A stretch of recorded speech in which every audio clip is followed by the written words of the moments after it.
Down through the tunnel, and then on the outside, of course, on the track itself, the other car climbing over the top. We'll wait to see exactly what happens. Number 37 Lamborghini going well. This is Nicky Pastorelli, stayed out there. He has, he's the lead car. Yeah.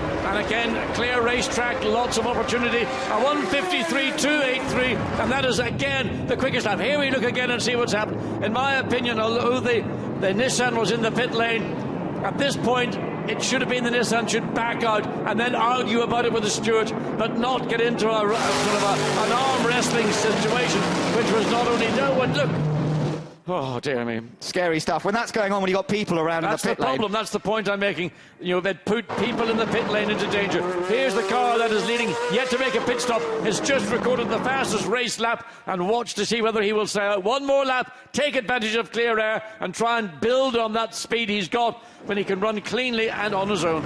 Yeah, so race leader, here he is, Nicky Pastorelli, and he's definitely going to have gained quite a few places by staying out there, and he's going to stay out there for another lap before he hands over to Dominic Schwager. Into the pits comes the number 20 Nissan now with its damaged front tyre. Ricardo Zonta on his way once again, but any chance of winning this race out the window, I'm afraid. Well, who's going to win this race? It's impossible to predict, as we see that still Pastorelli, beg your pardon, I want to see Winkelhock in the Lamborghini just cruising away from everybody. I want to see where the Westbrook car has come out in relation to the Ford GT of Makovicky. That will be the key. And there it is. And Westbrook is in front of Makovicky. So that is a change around, and that could well be a change of lead, because these guys have stopped. The lead car at the moment is still to come in the pits, and Westbrook is being chased by Makovicky. Wonderful stuff. In the first race, it was the other way round. Now what's going to happen? Well, it's going to be a tough battle, because I don't think you're going to see Richard Westbrook being maybe caught unawares as Peter Dumbreck was with Maxime Martin in that Ford GT just a few laps ago. Richard Westbrook battled, well, this car battled with the Ford all through the qualifying race, but now that they're ahead, it's a different game altogether. Yeah, it is. So now Fred Makovicky in the Ford, his first event in a Ford GT, remember, but then it's the same story for Richard Westbrook. Funnily enough, Westbrook was in a Ford last year for much of it, and now he's switched into the Nissan, and he's being chased by the Ford of Fred Makovicky, who last year was in an Aston Martin. So each of them having to sort of readjust their driving styles accordingly, and both doing a fantastic job of it as they come back out onto the straight. You're riding with Makovicky chasing Richard Westbrook, and there are still 27 3/4 minutes to go in what is proving to be a fascinating opening round of the FIA GT1 World Championship. Don't forget, catch up with all the live timing as well at GT1world.com, and all of the behind-the-scenes stories as well on GT1 Live. That's the place you can catch up with everything that's happening in GT1 on the website, GT1world.com. But what a race we've got in prospect. Westbrook ahead of Fred Makovicky in second. Well, not in second at the moment. This isn't the lead just yet, because we're still waiting for Dominic Schwager to take over this car. Right, now this will change things, because the Lamborghini is in. Another car doing a great job, another driver doing a great job is Steph Dusseldorp in the Hexus Aston Martin. He's lapping within a tenth of a second of the fastest lap of the race. So that car is also going to make progress. Yep, so we'll watch that. And this car, I want to see how many places they'll have gained, because, you know, at one point this car was down at about 14th, 15th place. Pastorelli got it up to 9th before the pit stops started to be made. He stayed out long time. He's been doing some fast laps, so I think he's going to be up there, perhaps top 6, when we see this car rejoin. It should rejoin in the lead, because right now the Ford GT here, number 41, is only lapping a 1:55. The Lamborghini got a couple of laps in the 1:53s. Fastest lap again by Steph Dusseldorp, 1:53.0. Oh, there's a problem starting it, John. It hasn't restarted. That Lamborghini, it hasn't restarted, and it has to start under its own steam, if you like. They can't sort of push it or plug in a battery, and that was one of the problems they got into trouble in qualifying. And it hasn't restarted. That is real irony when they had that penalty after qualifying. So all the good work done.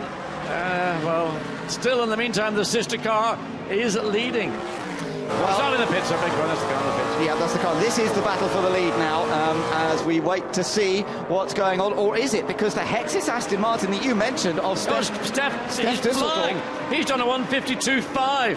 Right, so Westbrook here. Let's just see as they come around this next time. But he did come into the pits. It was a loose battery connection apparently on the number 37 Lamborghini. That's why they couldn't get it restarted. So that's one to another blow to them. They've had a really tough weekend.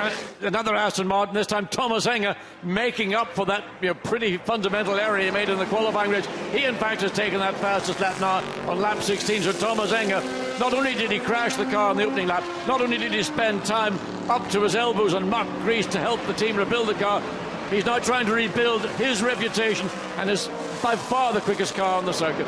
Yeah, so this is Richard Westbrook, who will be leading on our timing screens next time that they come past us, once all those pit stops have been sorted out.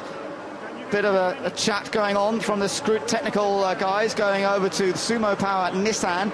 Now, I don't know what they're talking about. Are they talking about the Bernoldi Zonta situation? I would think it was about the release of the car or the way that was all handled. I'm sure that there is going to be issues. Drive-through for car 41, the car that is currently in second place, Fred McAvicky. That car's been given a drive-through. It must go back to the incident in the pit lane with the Nissan, which was going on. Oh, and actually car 20, Ricardo Zonta, has been told to come in the pits to have his seatbelts checked. That's what that conversation is about. I've just seen that come up on our information screen in here. So that means that it's disaster again for the Brazilian pairing. Well, all this means is that the car that's going to be comfortably in the lead, well, I say comfortably, it's going to be in the lead by just under 2 seconds. It's going to be the Richard Westbrook Nissan. The Ford GT behind is going to have to make that drive-through penalty. So it will be the Winkelhock Mark passing car that will be the next challenger, as we've seen for quite a lot of the part of this race, with Richard Westbrook and the Dumbrek car in the lead. Well, what a race of changing fortunes, and in a way it's a shame. It's going to spoil this great battle that we've got up front, because this car you're riding with has got to go through the pits, presumably on the next lap. It's got to do it fairly quickly, and that is obviously going to drop them right down into the pack, and it means, as you say, that Mark Basseng will come up in a second, and Richard Westbrook will be given quite a bit of breathing space. Now, where is Darren Turner? He's in 6th place there in that white Aston with the orange flashes, and there behind is Thomas Enger in the other Aston, I think, but actually no, that's a lap down, that car. So that second Aston Martin in shot there, a lap down. Don't know quite what happened there, because of course Alex Muller in the first part of the race had made some good ground, but something obviously went wrong for them around the pit stop time. Yeah, they've just fallen off. The timing and scoring in relative terms, they are the slowest car, well, not sorry, the last car on the circuit, one lap down. Two Astons together there, the Hexis Aston Martin, which was the car of Hohen Ardel, now being driven by Andrea Piccini, very experienced GT racer. He's got Darren Turner chasing him, and then Thomas Enger, as I say, lap down behind. So 3 Aston Martins all running around together on the road, and well, there we go, that's crossing the line. Let's take a look back at replay here of the on-board. Now, I think the left shoulder strap did not, well, in fact it was the buckle did not engage fully, so the strap, the shoulder strap on the left side clearly has become detached. You can see driving down the pit lane with the Ford to his right. He's battling not just his own seatbelt, he's battling the Ford. I mean, what a nightmare. What a picture. A nightmare. What an image. He's trying to put a seatbelt in with one hand, and he's steering into a Ford, which is rubbing down his flank on the other side in the pit lane. I mean, that is quite an image. We're going to have to hold on to that one for a long time, but I don't think the race director nor the stewards were too impressed by it, and he has been called in to have those seatbelts checked, so it's all gone horribly wrong. The benefit of the spy and the cab clearly played dividend, because a driver who is unable to attach a seatbelt, one part of it, is in danger should there be an incident, and therefore is mandatorily required to come in and attach it correctly. But what a disappointment it is for Ricardo Zonta. After all the drama of what took place in the pit lane a minute ago. Comes into the pit lane now. So into the pits he comes, and this is going to be a check on those seatbelts and to make sure that he can be sent out safely. But of course he's dropped well down the order as a result of all this, and that's a great disappointment for him. Now I'm looking at the timing screens at the moment, and it's actually showing, you know, not Westbrook leading this race. It is showing the Aston Martin, the Hexis Aston Martin of Stef Dusseldorp leading this race. Now I don't quite understand that. I know he's been lapping quickly, but he's showing as being 6 seconds ahead. Let's just see as they go across the line this time. I'm not sure I believe the timing and scoring. I think that Richard Westbrook is leading this race. I can't see. I agree with you. I know that Stef Dusseldorp has been doing great laps, but so has Richard Westbrook. He's been into the high 152s, now 153.1. the Aston that is showing on timing and scoring ahead is doing a 1:54. Yeah. We believe that this is the car that's on or leading this event, but we wait to be confirmed. Yeah, I think there will be a reset, hopefully, on the screens at some point, our screens anyway. But Richard Westbrook, as we say, now has a very useful little margin over the Basseng car, the Lamborghini of Mark Basseng, and just riding now with Darren Turner. He's still in this Aston Martin group, and he's chasing after Andrea Piccini in the Hexis Aston Martin. Turner and Stefan Mucker will be well pleased to have got themselves up into this 5th place, having started so far near the back, but they would love to gain a place. And actually, these timing screens have been updated with regard to Thomas Enger, and it's now saying he's not a lap down and that Thomas Enger is in 6th place. So he didn't have a big problem at all. So a little bit of confusion here on the timing screens at the moment, which is definitely affecting the Aston Martins, apparently more than anyone else. Well, I'll tell you, I might miss something, but Ben, it's rare that you do. Well, we'll wait and see on the confirmation of that, John, but it's showing at the moment that Enger is in 6th place behind Darren Turner in that hastily rebuilt car that got a very heavy hit from a couple of cars as a result of Thomas's mistake in the qualifying race. Well, there is the battle for what we believe is what it is back on showing in 3rd place Mark Basseng in the Lamborghini, and then we got this Aston Martin trio following behind, then Nissan, second Lamborghini in 7th place Peter Cox. So this is all working out very well at the moment for Richard Westbrook, sharing the Nissan with Peter Dumbreck, and what a start it could well be for Richard Westbrook's Nissan career, and having made that switch from Ford last year. And there's no doubt that Westbrook was one of the standout drivers of last season when he was driving alongside Thomas Much. There you are watching Darren Turner as he tries to bear down on Andrea Piccini, but there's very little difference in lap time between the two of them. But coming back to Westbrook, what a fantastic debut this could well be for him, racing at Sebring last weekend in a Corvette, racing a Ford last year, but he's so versatile. Of course, he was FIA GT2 champion 2 years ago. Before that, a double Super Cup champion. He seems to be fast in anything. Well, I did a little piece with the 8 Nissan drivers earlier in the weekend, and it was interesting for me because I was trying to push them to say which one of you guys is going to stick his head above the parapet and will effectively force himself to become the driver, not the number 1 driver, because there's 4 number 1 drivers in the 2 Nissan teams, but the driver who the team then start to focus upon as the driver that's going to get the job done. Yep, and if you want to see that feature that John did with the Nissan drivers, GT1world.com, that's where you'll find it. Right, back with Richard Westbrook. Very comfortable. The last lap was a 1:52.9. Good lap time still in the 1:52s from Westbrook, and he'll be looking after the car at this point. Let's take a look. There is the Aston Martin that our timing screens are actually saying is ahead of Westbrook. Now, I don't quite understand, unless they had the fastest pit stop in the world, which I suppose is possible, but I didn't see any particular problems for the Westbrook car. And before the pit stops, this car was running in around 5th position. It was part of that lead group, mind you. It was Clivio Piccioni, if you remember, had been part of that lead group. So are we seeing a situation, actually, where the Aston is leading? Did they make such a brilliant pit stop? We might get Haley to go along to the team and find out. There was nothing shown on screen for the pit stop for that car that would indicate that was the case. But we have to follow what is on our screen. But we're seeing Richard Westbrook running down the lead car as it is at the minute. It's down to 2.9 seconds. It's halved in the space of about 5 laps. Yeah, and Westbrook really is on a charge as he tries to catch this car ahead of him. And the driver of this car is an unknown name in GT1. It is Stef Dusseldorp, and Stef Dusseldorp has come out of Formula 3. That's what he's been racing in the last couple of years, the ATS F3 Cup in Germany. He raced in Formula Renault before that. So really his first experience of driving anything with a roof over his head. Team quite impressed, though. I did speak to team boss Philippe Dumas, team manager Philippe Dumas, the other day, and they said that he was adapting very quickly and getting the feel of the car, and well, maybe they just made an absolutely brilliant pit stop. Well, his lap times are matching, and I think in fact have exceeded those of Clivio Piccioni, who started the race in this particular Aston Martin. So there's plenty of pace from this young German driver. Yep, so let's see whether he's going to be able to stay in that position. We've still got some 16 minutes to go, and it does look as though Westbrook has got a bit of work to do to take his first win in the Nissan. So I'll go back on what I was saying and see what happens in the remaining part of this race. Certainly means we've got an exciting final 15 minutes to go, because he is lapping faster as Westbrook. He was about a second faster on the last lap alone, and he's got the gap down to under 3 seconds. And the gap was being shown on our timing screens, which is what made me think it couldn't have been right, because it was showing a gap of 5 or 6 seconds a while ago. 6 seconds. Once we saw Richard Westbrook get into the Nissan, we couldn't quite understand it. In the pits again, the Brazilian Nissan, I'm afraid the Brazilian driver's Nissan, and they've had a miserable time after leading the first part of this race in the hands of Enrique Bernoldi. Then after the pit stop, it all went horribly wrong, didn't it? But, well, that's the way it can go in GT racing. There at the bottom of the screen, confirmation, the Aston Martin leading from the Nissan, the Lamborghini in third, and we're getting news from the pits. It was indeed a mega pit stop. Simply that, by the Hexis Aston Martin team, and Düsseldorf is correctly out in front in this race, the rookie driver. Amazing. 2.5 seconds.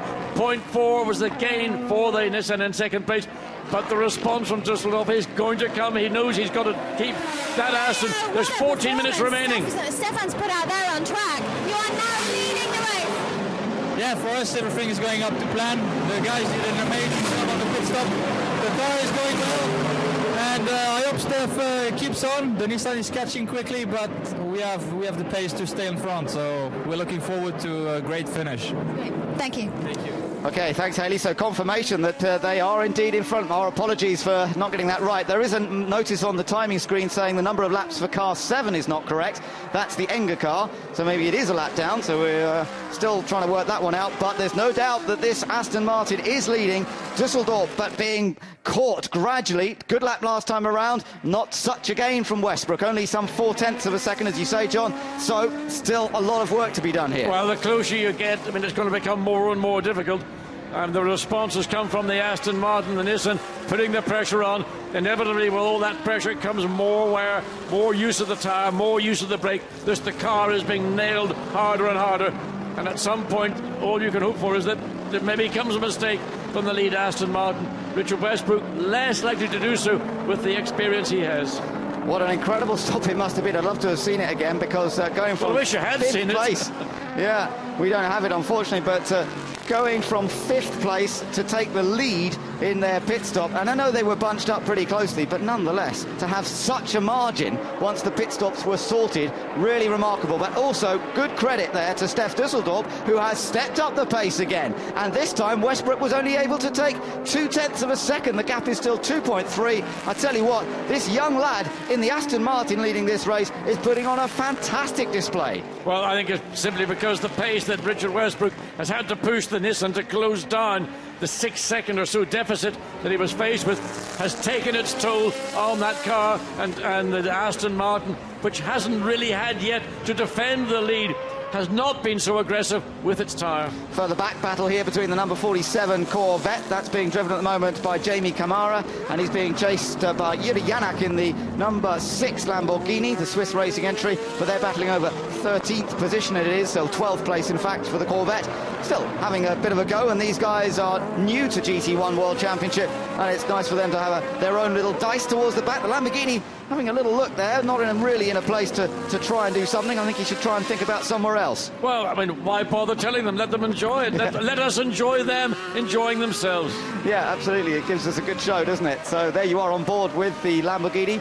This is with in fact, it's Nielsen, I think, Max Nielsen in the car. No, it is Janak. I'm sure it's Janak in the car. Jiri Janak in this Lamborghini. Oh, that was a mistake. And he's gone wide, and he's lost a huge chunk of time. That's the penalty. You run off at the exit of turn 1, you will be penalised. And he's going to run wide. He's got a problem, I suspect, and the car has pulled off.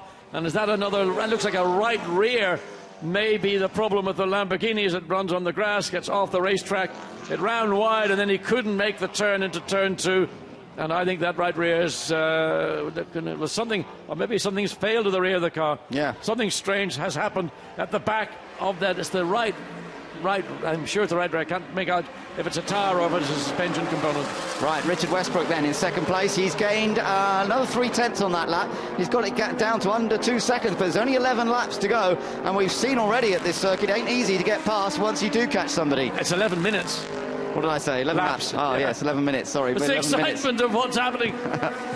There's the number 38 Lamborghini running third, Marc Basseng. But look, he might have a battle on his hands to hold that third, because not far behind is Piccini in one of the Astons, then Darren Turner in another of them, and then the other Aston, which we do think is a lap down because of the news on our timing screen which says that they haven't picked up the laps correctly. It might have been, of course, that their transponder got damaged in the accident earlier on today in the qualifying race, and they weren't able to replace the transponder in time for the second race of the day. Yeah, Marc Basseng in the third place Lamborghini has been advised to respect the track limit at turn 11, and that's at the end of the straight, the second of the two straights here in Abu Dhabi. So, gap down to 1.9 seconds up front. This gap even smaller between Darren Turner and Andrea Piccini. Piccini having his first ride with Hexus in the Aston Martin, but he knows Aston Martins from years gone by. He's raced all sorts of GT cars, actually, as Andrea Piccini. 32 years old he is, and he's first Italian to ever drive for the Hexus team. There's a little stat for you. French-based Hexus team, of course, and moved so well towards the end of last year to grab that runners-up spot in the Teams Championship. And I tell you what, that Hexus team, you can see how they got to second place in the Teams Championship with that remarkable stop that's got their other car leading this race. And I'm sure it's going to send shivers down the pit lane, because not out of nowhere, but certainly to get a pit stop so efficient in terms of getting every one of those four wheels and tyres. I mean, it's a time and motion study exercise, and that can go wrong so easily, but a good driver change, excellent work by the two mechanics to make those four, and it's given them the chance to win. They've got under 10 minutes, 9 minutes and a half to go, and the gap is 1.1 seconds. And Richard Westbrook knows he's got to do that. 1.1 seconds will probably feel like a minute in reality, because the amount he's chipping away at the lead Aston Martin is so small, it's frustrating. Yeah, although that last lap was a bit more of a chip, so you never know. Richard Westbrook is a fighter. He is somebody who will always attack. We've seen it in his career throughout, and he's an exciting driver to watch as well. We saw him in the Ford a number of times. Just watching Jamie Campbell-Walter go past us, he's very close to the back of the Corvette of Nick Katzberg in a battle for 9th place. So there are still various separate races going on here as we go back on board the number 8 Aston Martin. Darren Turner at the wheel. Can he gain a few more points in the remaining minutes of this race? And just to tell you that the number 37 Lamborghini, that poor car that's been fast so much this weekend, but really is going to go home with nothing to show for it. It did get back out after that very slow pit stop. It's running in 11th place. So lights ablaze, here we go, just over 8 minutes to run, and this little particular group here with Basseng in third in the Lamborghini, Piccini fourth in one of the Astons, Turner fifth in the other, and then the Enger Aston Martin following, but we think that is perhaps further down the order due to timing difficulties. We'll get to check that later on. And here, oh, look, this is the battle for the lead. He has suddenly caught right up to the back of the Aston Martin as Richard Westbrook, and with 8 minutes to go, we do have a race on our hands once again. And the momentum has switched right and clearly to the Nissan Richard Westbrook under almost the rear wing of the Aston Martin through turn 20. Get the car into position into turn 21 and make sure you get a good clean exit. But the power of the Nissan, the power of the Aston Martin are very equal. The aerodynamics very similar. It'll come down to racecraft and sort of just gumption between these two drivers from now on. Well, you've got a real difference in driver experience as well. The 21-year-old Steph Dusseldorp there being chased by Richard Westbrook. Let's go down to the Hexus team and find out how they did that stop. Can Steph hold on to this side? Can he hold his position? Yes, it's fantastic, incredible. We just come for take the point, and at this time the position is 1, so incredible. Thank you.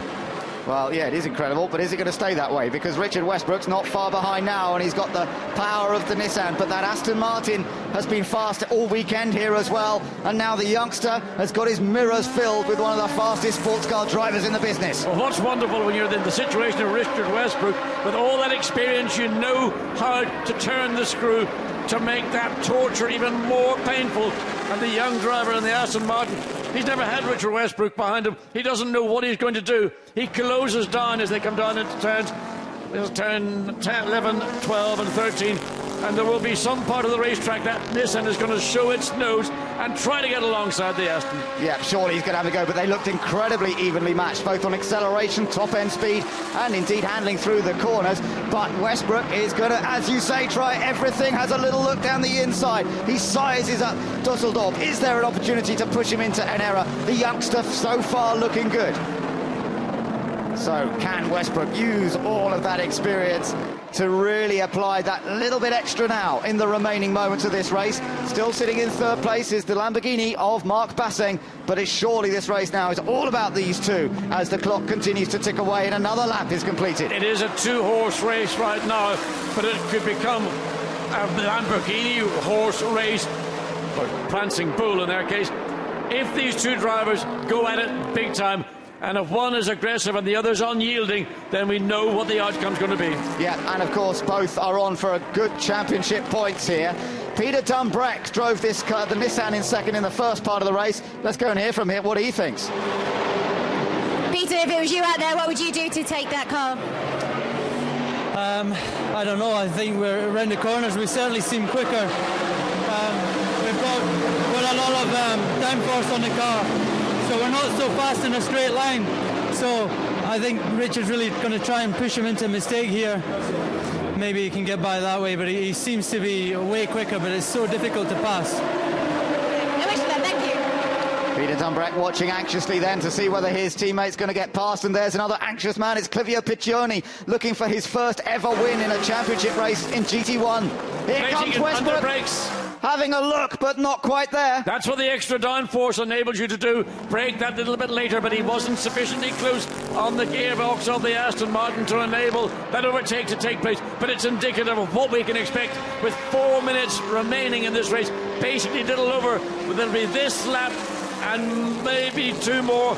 Depends what the time is when they come across the line. Maybe this lap and only maybe two more.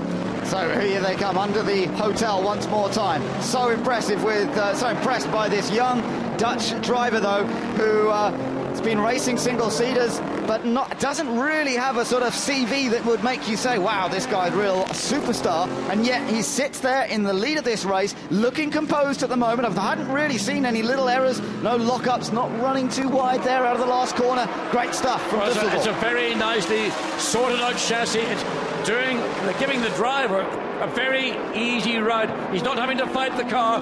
The car is working in conjunction with the Bettendorf. Yep, and indeed Westbrook is going to have to find a little bit more speed from somewhere if he's going to actually make a move. Up towards the corkscrew section they come then. Through the tight left, plunge downhill here through the right-hander, hit the bottom of the dip and then out onto the straight once more. Try and get the power down. Crucial to get the power down there.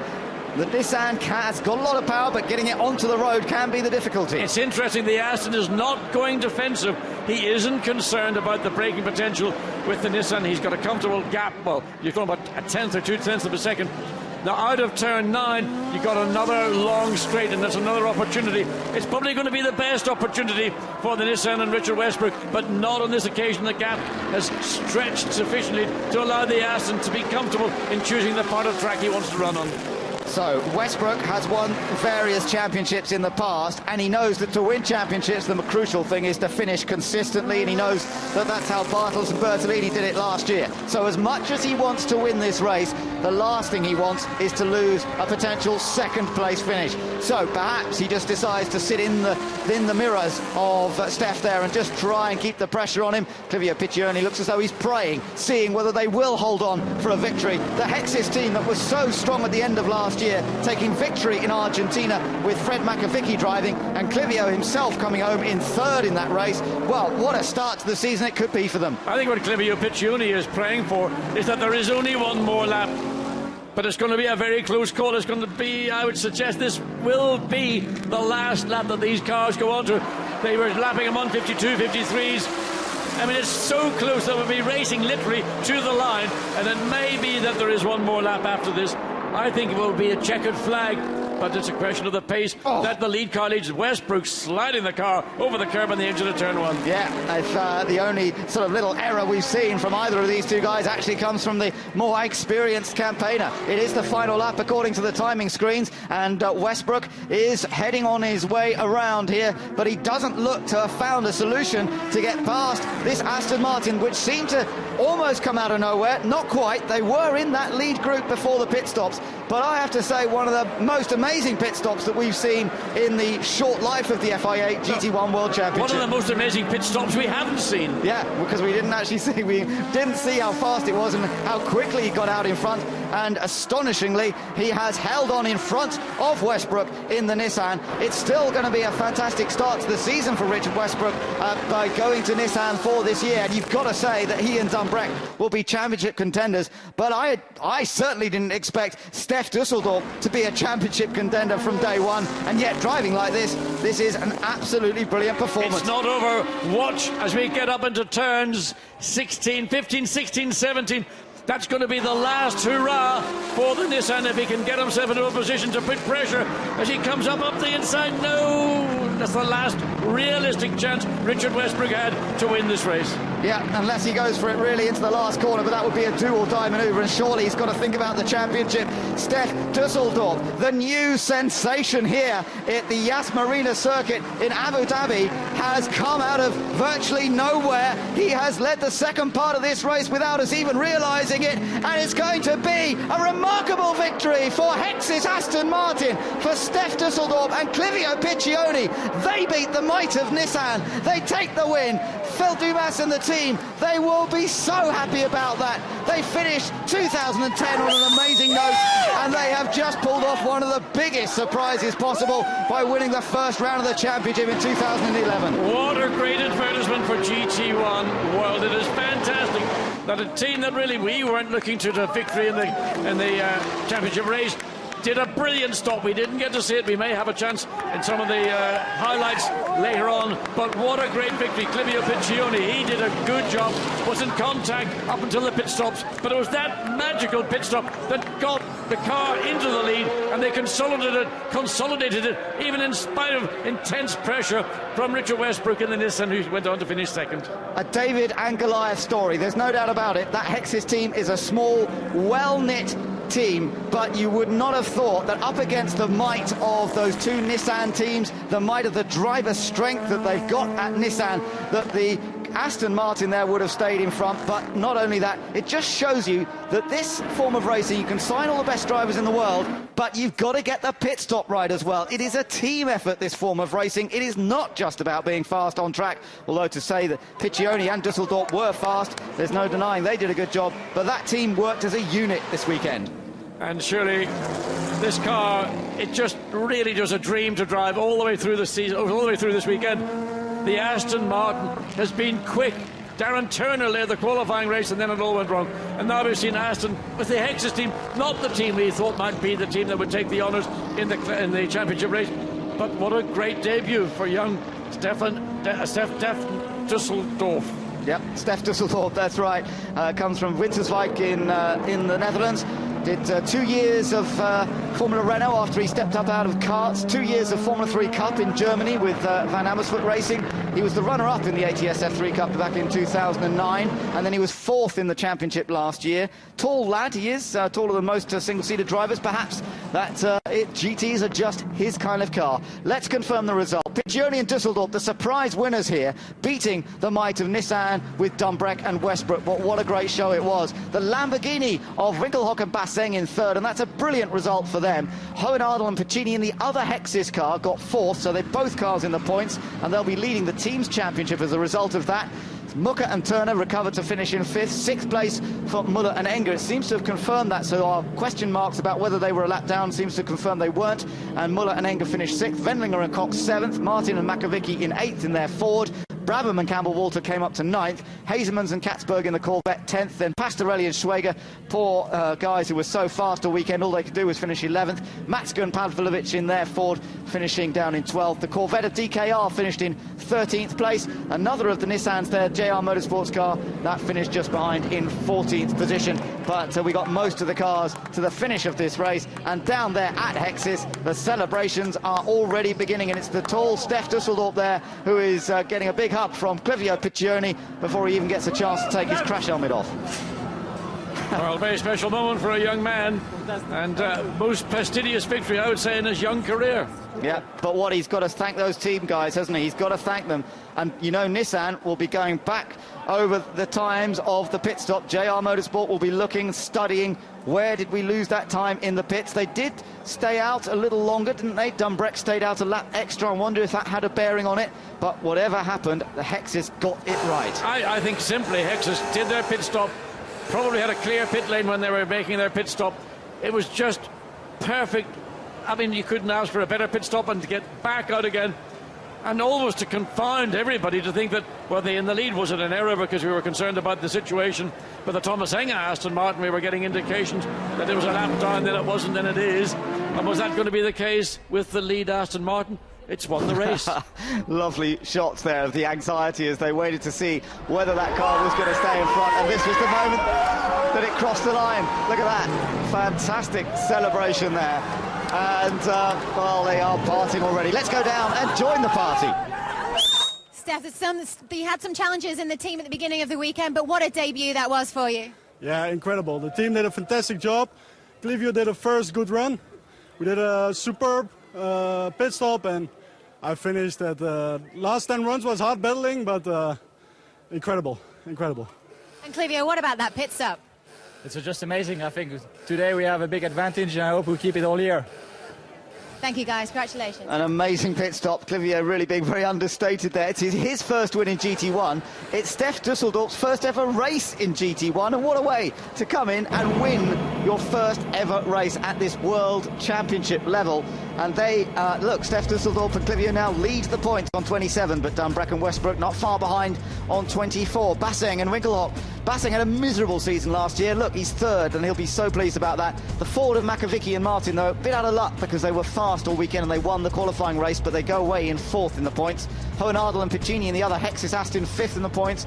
Mucker and Turner, well, they came back after the disastrous pit stop they suffered in race one. They'll at least get 10 points out of this weekend. They will be a threat, but they can't afford to lose points on too many more occasions as we go around the globe in this GT1 World Championship.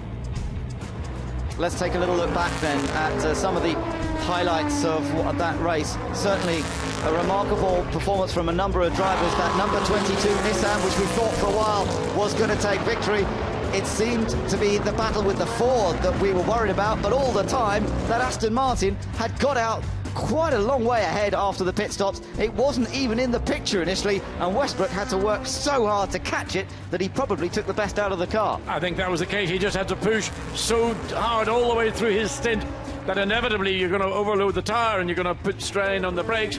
And but such control from the young Dutchman to resist all that pressure from an experienced champion behind the wheel in GT racing. And this car, great effort by both Marcus Winkelhock and Mark Basseng in the number 38 Alinco Lamborghini, and it's so great after all the problems for the number 37 car. Well, this car had problems in qualifying, didn't even get to run in the second segment of qualifying, so it seems to have switched around for today, and it's the 38 car that has had a bit more luck. Great to see, and the Hexis team down there, well, they had an amazing end to the year last season in Argentina when they snatched second place in the Teams Championship, and Makovicky had that victory, of course, in the last race of the season. In fact, he won both races, both the qualifying race and the championship race in San Luis, and Makovicky might have left the team, and I did think with Makovicky leaving, they might not be on that same kind of pace, but certainly proved me completely wrong here today. Let's take a look at the podium celebrations, which are about to get underway here for the championship race, and we'll see the guys all heading out onto that podium. We've got Clivio Piccioni and Steph Dusseldorp, our new stars. We've got, but coming up first, Mark Basseng. There he is with Marcus Winkelhock. Look at what it means to him, John. Oh, he's had a tough weekend, and the Lamborghini, they've had trouble with gearboxes and, well, disappointment, and now the joy, the relief and release of getting up onto the podium in third place. And a great drive from both drivers. Dumbreck and Westbrook finished second, but there are the Hexis pair that have taken the win here today. Steph Dusseldorf getting and you get a feeling for what this team is like. It is a small team, but boy, they all pull for each other, and this is such an incredible result as they come up to celebrate the podium.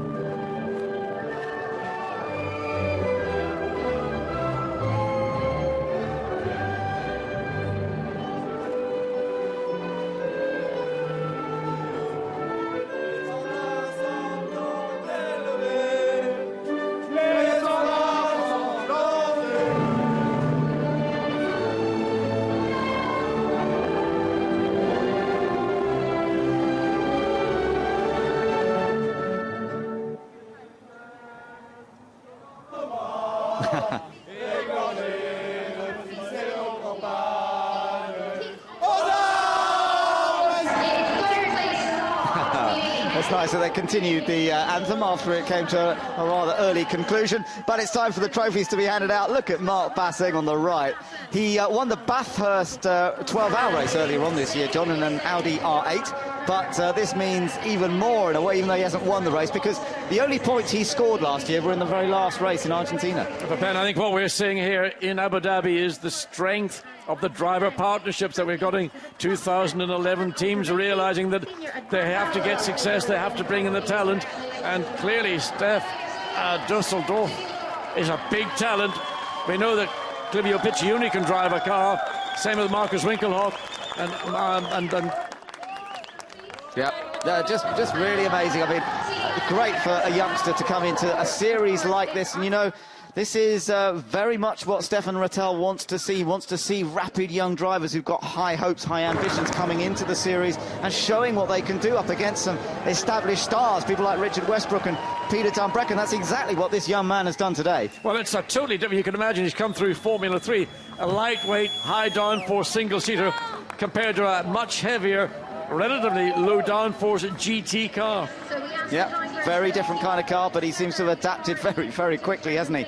And helped by the fastest pit stop in the world, virtually, by the look of things, from when they got their car out, that they have actually achieved a historic victory here in Abu Dhabi this weekend. Nice for Clivio Piccioni. We've seen him race in A1GP in the past, John. He raced in the British Formula 3 Championship for many years, so he's a bit of an Anglophile himself. Many years spent on the British race circuits, and a lovely guy as well, and works very hard on the business side of motor racing too. I think he's one of the racing drivers that I would describe as a clever operator.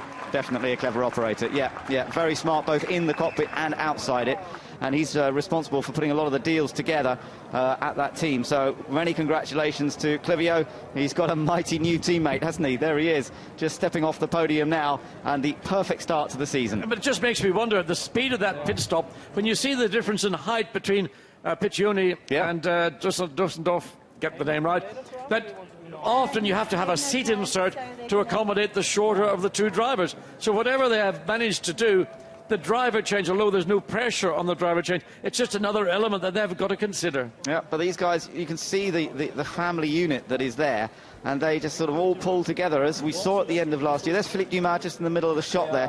He is the team manager. He's a good racer himself. In fact, last year he actually drove the car because one of the drivers wasn't there, Stefan Rattel. He's certainly enjoying the moment, isn't he, seeing this French team take a victory in the first round of the championship. Congratulating Philippe there. I mean, it's a great story. I mean, it's a great race. And, I mean, the unexpected came through and beat the expected. Let's take a look back at the highlights of that race then. It really was quite a remarkable one, wasn't it? So the rolling start, it looked like it all might go wrong because they tried to go into the first corner, 3-4 abreast. The Lamborghini skated to the outside, and making the initial break was Enrique Bernoldi. He was the one that shot through the middle. This was Winkelhock going very wide around the outside, did well to not get hit. Now there's a bit of contact between the two. We didn't see that. No, the two Fords driving into each other in turn one, and that's what you should not do as teammates. Makovic looked a bit nervous, but his teammate at the time, Maxime Martin, was running strongly in third. We had Bernoldi leading at this point, with Dumbreck sitting in second, and then the Ford GT in a strong third position. Further back down the order, Stefan Mucker had made some fantastic progress in the early laps, but Fred Makovic was a bit nervous. He wanted that Ford that was in third to try and find a way through, perhaps get second before the pit stops were made. There was always intense pressure coming from the Ford on the Nissan, and inevitably, Ricardo Zonta looking very happy he's going to get a lead car. But there's the problem. That's the Lucas Lohr car. Yeah, Lucas Lohr and Michael Krum were out of luck, I'm afraid, in their Nissan. There were a couple of moments indeed for the Nissans in this race. Here's the pass. For second place this was, wasn't it? Yeah, and then the pit stop. Now, this was where it all went wrong for the Brazilians. The seatbelts were not done up properly there. So here he was trying to put the seatbelt back in and coming together with the Ford as they pushed each other down the pit But lane. look, he's still trying to attach the left shoulder strap into the buckle, and they're still interlocked. They're like a pair of wildebeest going head to head. But Oldie wasn't impressed, Bas Linders wasn't impressed, no one was impressed, including the race director. And this car was called in, and indeed the other car was called in for a drive-through penalty as well. There you are, confirmation. They both got penalised for that, and really marked the end of any chance of winning. And Enrique Benoldi was absolutely livid with what he was watching. Yeah, Clivio Piccioni was praying because his teammate was leading the race, and remarkably, we didn't even know he was leading the race. He was so far in front after the pit stops, we couldn't believe it was him in front, but it was, and he withstood all the pressure from Richard Westbrook to take a fantastic first win on his debut in GT1 World Championship. In 2 weeks' time, we will be at Zolder. I hope you can join us then for more exciting action. From Ben, from John, and from Hayley, goodbye for now.